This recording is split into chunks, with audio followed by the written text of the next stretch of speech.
Oops. Oh, hey, so guess what? Today we're looking at the C64 Mini. Yeah.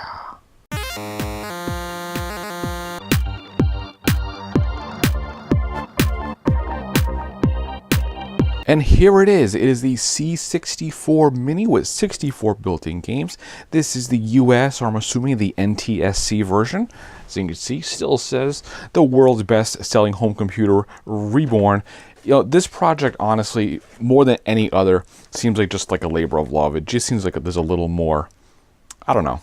It just feels nice compared to like that, you know, the PlayStation or whatnot. On the back, 64 retro games included. Has the highlights. If you want to pause, you can. I'll try to hold it still for a second. All the games are down below. Some highlights: Impossible Mission 2, Jumpman, Summer Games, Street Sports Baseball, Speedball, and of course, Basic. I don't know if that's so exciting, but Basic is included. Around the side, showing some features. It can save, it's HD. What's included in the box: the console, a controller, or a joystick. You know, cables, instructions, stuff like that. Let's open this guy up, and what we're going to also do, as hopefully you can tell by the thumbnail, is we're going to compare this thing to the real version. A really nice box. Keep that right back there. And here we go. So this again, look at that, box in a box. Typical stuff, but looks nice. Again, C64 Mini. Looks like it opens, I'm assuming, just like this. And there we go. So sometimes you can tell, you know, I mean, there's no reason that they had to put C64 Mini here or put the plastic on this stuff, but they did. That's really nice. So let's take this plastic off here carefully, because you might want to put it back in here. Who knows? Off to the side. Little cover, we'll put that here. And here's the main attraction, of course, with the box kind of coming out. C64 Mini itself. Looks pretty good. Of course, everybody said the keys are not real. Honestly, I'm kind of glad that... Do you really want to type on this? The keys... No, the keys are not real. But besides that, looks pretty authentic. Has the venting up here. You know, obviously no expansion slots. It has the HDMI. Power in provided by micro USB. Along the side, power button. Interestingly enough, the power button is right where the original's power input was. USB slots right there. The side has nothing. The front has nothing. The bottom, vent holes, C64 Mini. So there's that. Checking down here, I'm guessing we're going to have some cables and whatnot. There they are. Interestingly enough, nothing too out of the ordinary. Got the USB power lead, no power adapter. We're used to it. HDMI cable. There are hard to see down here. Let's see if we can get that out. There's our quick start guide. And nice advertisement, Retro Reborn, some kind of service, I guess. Don't know what that fully is. Have to take a look at that stuff later. And here's the joystick. So let's move the box fully out of the way. Let's move that along. And here is the joystick. Joystick seems pretty nice. Buttons feel responsive. It's not clicky, but it's not mushy either. Feels pretty good. And it's got these buttons down here. I'm assuming that these buttons here and along with these are for selecting games and whatnot, seeing that no buttons on the system are real. Now, for comparison, oh, this is also USB. Now, for comparison's sake, let's get the big stuff out. Let's take a look at it. So we have the big guy, the bread bin, the bread bot, whatever you want to call it, the C64 itself. Comparison's sake, not bad. Not too bad. We have similar stuff, venting, not as many vents, but do you really need them? No. You know, additional venting down here. Looking at the sides, let's just bring those sides up together. Take a look at those. So we have on the original the switch for the power, and we have the power lead in and the controllers. On here we just have the USBs. Along the sides, nothing. And then of course on the back, the original had lots of stuff on the back. The user and the cartridge slot, and then the ports that went to the disk drive, into the monitor, the RF, the switch in here. So that's a good comparison of that. So it's pretty faithful. The color is pretty much matching. So that's not too bad looking. My C64 is more than likely slightly yellowed. So I think the color is pretty faithful. The keys obviously are real on my C64. Now let's just move this up here just a bit, and I'll show you one more fun comparison. So here is the C64 Mini joystick right there. Now this is a competition joystick. Competition Pro joystick. Original that I had gotten quite a while ago. And as you can see, that's pretty much what they were going for. They were emulating this joystick, just different color scheme. Obviously, less buttons on here. Now, for one more comparison's sake, we're going to bring one more guy into the mix. And that's this. And you're like, whoa, hang on. What's that? Is that a player 2 for this? No, it's not. So this is actually you can tell by the ends, this is a plug-and-play unit. This came out quite a few years ago now. And this is a C64 plug-and-play that had, I'm not looking at the specs right now, 30 games included? I'll correct that below if I'm wrong. And this one, now the buttons on this one, you did need more buttons because this was all you got with this plug-and-play. So these were your toggle buttons and reset and stuff like that. So as you can see, this design is pretty popular for C64 stuff. This is, contrary to belief with this being included, this is not what the C64 did include. It included no joystick from what I remember. There was a official Commodore joystick, but they're pretty awful.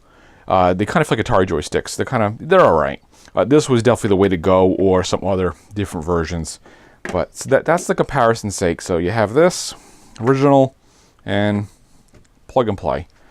So that's our comparison. Wanted to show you guys that. So now what we'll do is we're going to plug the C64 Mini into the capture card, get some footage of it playing some games, and take a look at that.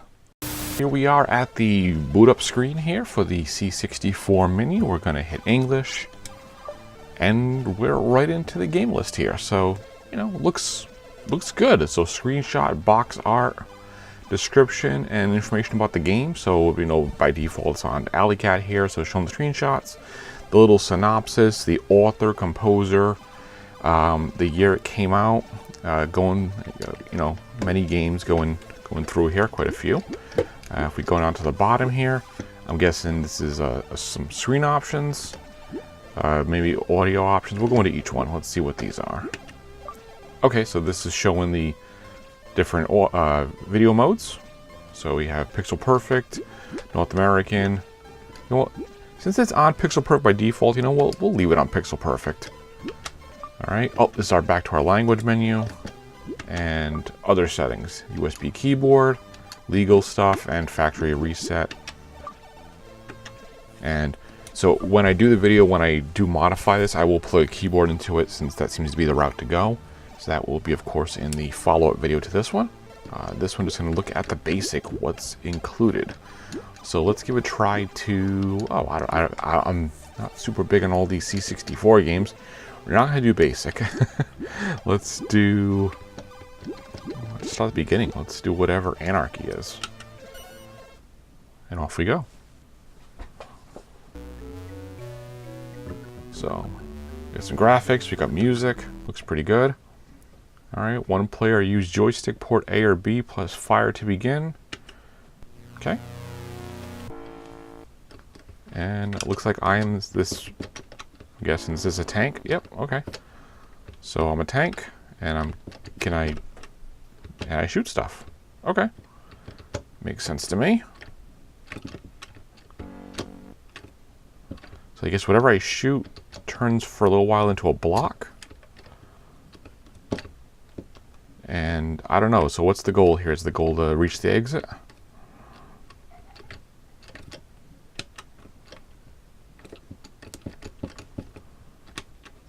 Okay, I push him by... Oh, I crashed. Alright, I gotta guess that exit is that... See, you got that spinning thing down in the corner there. But that looks like the other enemies, so maybe that's not the way I go.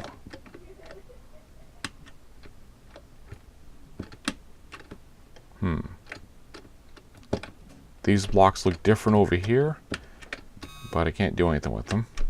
Oh, I can blow up these blocks, okay. So the blocks that are the kind of not solid looking, I can blow those up.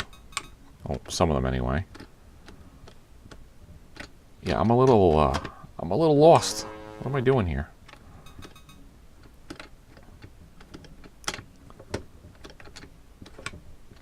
Okay, can't do that. Alright, blowing throwing more stuff up, I guess. I'm a little lost on what I'm doing in this game. All right, let's not. All right, so, oh, that's interesting. Okay, this is a keyboard option. I don't think this uses the keyboard, so we're just gonna exit this game for now instead of watching me play around and do nothing. I guess if I go to the synopsis, it would say what to do here. 2 minutes in each building to drive your tank, destroy all weapons containers, avoiding the guard droids. When all containers are destroyed, you drive deeper into the... Okay. Alright, well, I'll try that again later. Alright, Boulder Dash. I've heard of this one. Puzzle action game, dig through the caves, collecting gems, and get to the exit. Alright. Let's try this.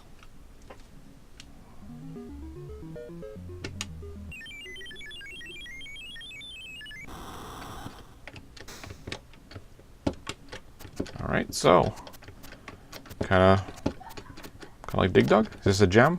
Okay, that's a gem. Alright, so the buttons I guess don't do a whole lot. I'm guessing if I move the blocks fall. Oh, yeah, don't do that. I guess that's hence the name. Boulder Dash. Dash away from the boulders? Yeah, gonna assume that too. Alright, so let's try this again without hopefully getting killed by anything. And of course we see there's a timer.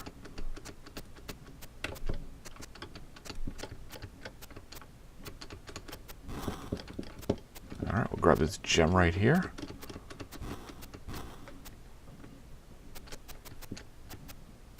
There's a gem right here. Oh! I guess they can roll from their place too. Well, that makes it a little different, doesn't it? Alright, let's keep checking through games. So I get that. That game's actually pretty fun. I'm going to go back to that one later. But we have more games. There are 64 games on here. And, Chips Challenge. I used to play this on Windows a whole lot. So this game I know. I don't know if it's going to look as good graphically. But at least I remember this game. So, I know this was an Epic's game. And I'm guessing this... Was this the original format of it? Must have been.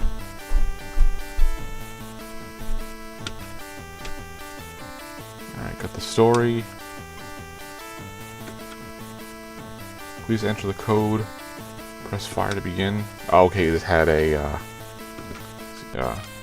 thing on it. Okay, so yeah, this is very similar to the Windows version. Collect the chips, get past the keys. Definitely does not look as nice as the Windows version did. It's actually kind of hard to tell the blocks apart here, but pretty much get the chips. This right above me here is a chip socket. So you have to collect the key, go in a door, collect the key, and the game kind of goes on from there. Go in this door, get this chip, and you can only... I thought you can only hold certain things. I guess you can hold more than one key. I think you can only hold certain weapons for so long. Not weapons, but abilities. You get like different boots that let you go over fire or other stuff like that. Alright, so that should be all of our chips. Unless we're missing some. Oh, we're missing these ones up here in these green door rooms.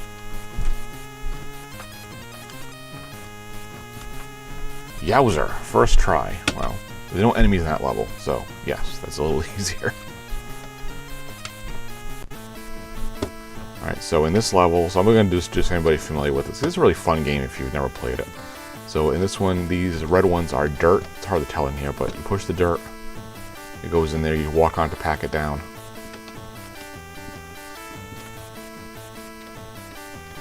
That splashes in there, walk on that, and now you have to avoid the bugs, which are only circling around the lower port, the like inner wall.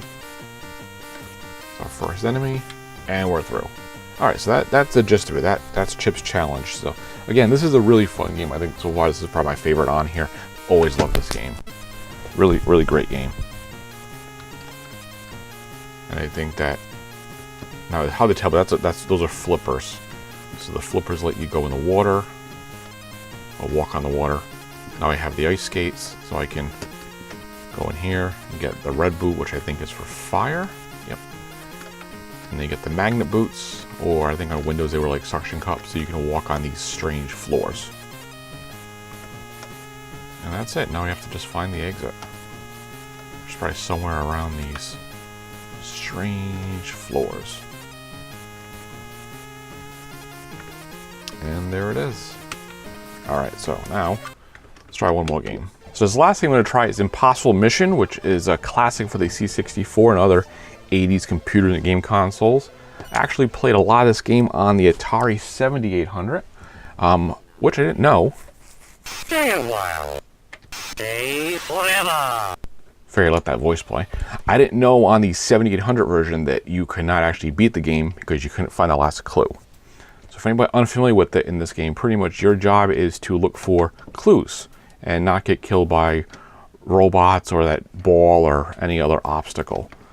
So here we're trying to get in this room quick enough to get on that elevator before that ball gets us, which it got us. So let's try that one more time.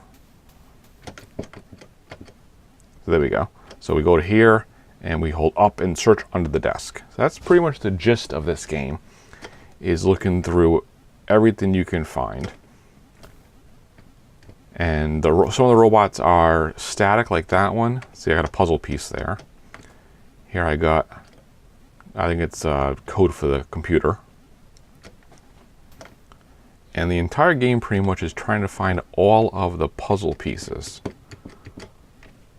So now I have to get out of the room before that ball gets me. And that's it. So as you go through this game, it doesn't seem like it's a whole lot, but actually it's pretty fun trying to get through everything and not get killed by all these robots. Oh, see, that one got me. So sometimes you got to try to turn the robots off, or just be quick enough that you get them. Now that little search bar that he searches with, that will continuously go back and forth. So if that robot stays the other direction, we can jump over there, finish searching that computer terminal before he gets us. Oh, nope, maybe not. Not quick enough. So maybe we'll try skipping to it again. Oh, nope, not quick enough. Again, something like this too is, you know, with a joystick, not the easiest game. There we go, see? Now I have to kind of get out of his way. Here, turn around, and we can hurry back up there and search. See, got a piece. And that's what you do. This whole game is pretty much lots of, whoa, searching and not getting hit by robots over and over again. So that is our look at the C64 Mini and a few games for it.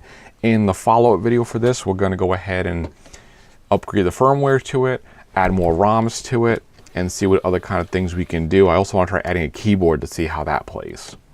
So hope you liked the video. Thanks for watching, and I'll see you guys next time.